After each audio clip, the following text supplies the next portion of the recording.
বাংলা সিরিয়ালে অনেক অভিনেতা অভিনেত্রী আছেন যারা আমাদের মনের কোঠরে জায়গা করে নিয়েছেন বহুদিন ধরে। বাস্তবে তাদের জীবনসঙ্গী কে তা আমাদের জানা নেই।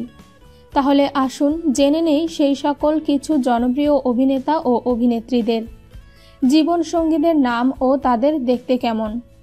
চলুন দেখি তেমনই কিছু বাস্তব জুটি। তিয়াশা রায়। এখন সবচেয়ে জনপ্রিয় সিরিয়াল হলো কৃষ্ণকলি, যার নায়িকার ভূমিকায় আছেন তিয়াশা।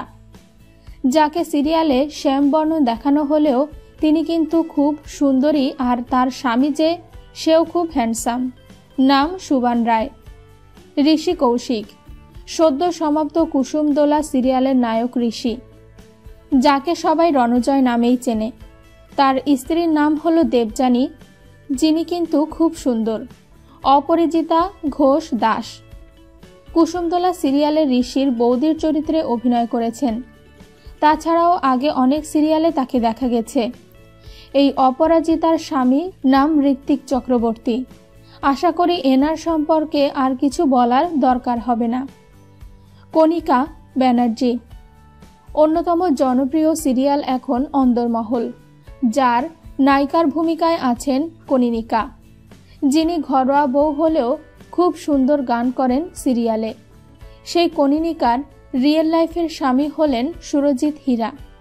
পায়েল দে। কিছুদিন আগে পর্যন্ত অন্যতম বাচ্চাদের জনপ্রিয় সিরিয়াল ছিল কিরণমালা, যার মুখ্য চরিত্র তথা নায়িকার ভূমিকায় ছিল পায়েল। তাছাড়াও তিনি করেছেন তবু মনে রেখোর মতো সিরিয়াল। তার স্বামী হলেন দৈপায়ন দাস, যিনি অনেক সিরিয়ালে সাইড রোলে অভিনয় করে থাকেন। রাজা গোস্বামী। ভালোবাসা.com দিয়ে ক্যারিয়ার শুরু রাজার, আর সেখানেই নায়িকার ভূমিকায় ছিল মধুবনী, যাকে সে নিজের রিয়েল লাইফের জীবনসঙ্গী করেছেন। মধুমিতা চক্রবর্তী।